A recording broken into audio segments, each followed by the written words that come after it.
Kumusta ka? Napahinto ka na ba sa gitna ng isang, alam mo yon, isang desisyon? Tapos iniisip mo, teka, ito bang pinili ko? Nagpapakita ba talaga kung sino ako? Lalo na siguro sa trabaho, no? Na parang bawat kilos mo tinitingnan. Nako, oo. Madalas kasing nangyayari yan, ano?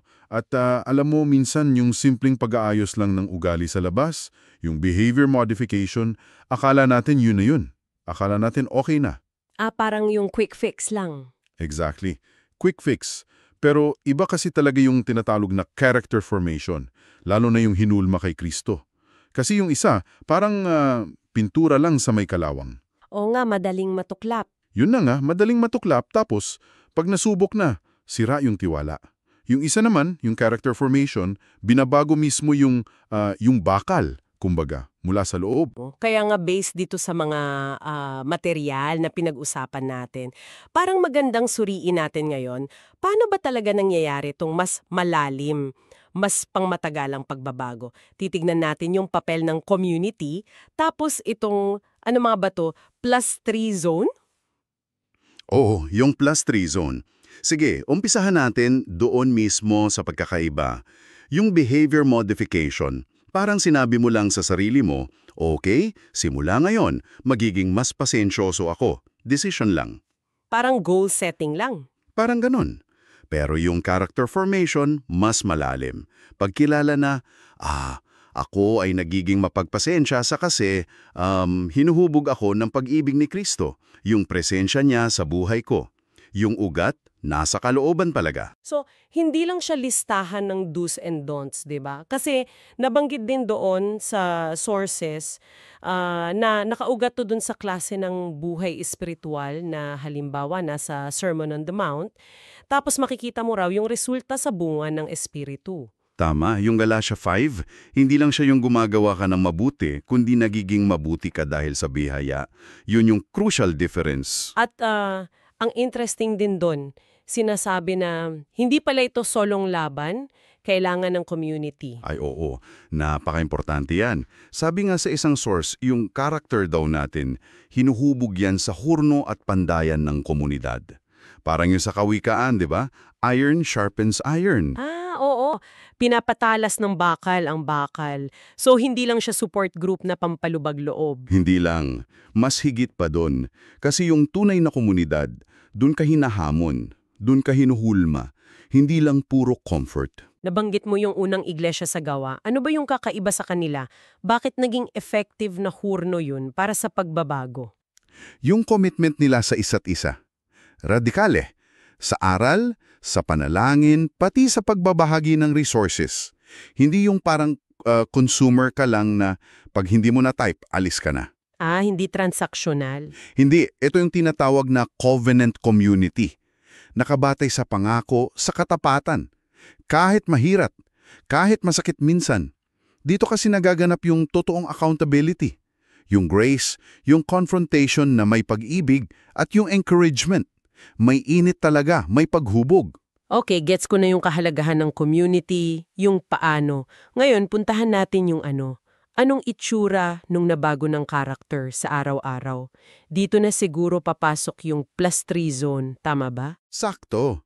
Ito yung konsepto ng pamumuhay na higit pa sa minimum. Hindi lang yung umiiwas ka sa mali o sumusunod lang sa basic rules. Ito yung active na pagpapakita ng spirit-fueled excellence. Kahusayang galing sa espiritu. Pwede bang magbigay ng example para mas klaro? Sige. Halimbawa, sabi ng batas o ng kultura, huwag kang gaganti. Okay na yun, di ba? Pero sabi ni Jesus, mahalin mo ang iyong kaaway. Kita mo yung difference? Yun yung +3. Oo, mas mataas na standard. Mas mataas. Isa pa. Sabi ng standard sa trabaho, maging tapat ka lang. Okay na yun. Pero sabi ni Jesus, magtrabaho ka na parang sa Panginoon mo ginagawa. Yun yung +3. It's going beyond. Pero teka, baka isipin ng iba, parang ang hirap naman yan. O baka maging parang pagpapasikat lang. Paano maiiwasan yung ganong dating? Magandang tanong yan. Kasi hindi ito overachieving dahil sa sariling galing o para mapansin. Ito dapat ay overflow. Natural na pag-apaw lang siya.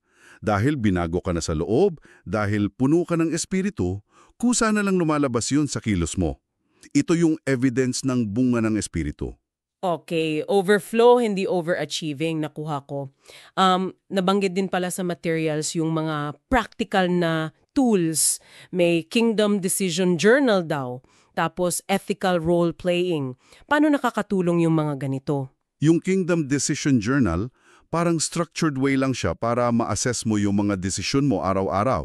Gamit yung lente ng kaharian ng Diyos para makita mo saan pa ba ako kailangang lumago, saan pa ako short. Parang self-check na may guide. Oo, parang ganon. Yung ethical role-playing naman, mas maganda kung ginagawa sa grupo, sa community. Para ma-practice nyo kung paano haharapin yung mga, alam mo na, difficult moral dilemmas sa trabaho o sa buhay. Safe space para magkamali at matuto bago yung totoong sitwasyon. At yung pang-araw-araw na liturgies o spiritual disciplines, anong role nun? Ito yung mga sinasadyang ritual o rhythms na humuhubog sa puso natin over time. Hindi siya checklist lang ha, pero yung halimbawa, pagsuko mo ng araw mo sa Diyos pagkagising, yung intentional na pagbabad sa salita niya, yung active na pakikilahok mo sa community mo. Yung maliliit na bagay na consistent? Oo, yung mga ritmong yon ang unti-unting nag-aakay sa atin patungo dun sa +3 zone living. Hindi siya biglaan, proseso siya. So, kung ibuod natin, ang tunay na paghubog hindi lang pala tungkol sa paggawa ng tama. Hindi lang, mas tungkol siya sa pagiging sino ka talaga kay Kristo. Ito yung panloob na transformation na gawa ng Espiritu. At mahalaga, nangyayari ito sa loob ng isang komunidad na mapagmahal, tapat, pero humahamon din.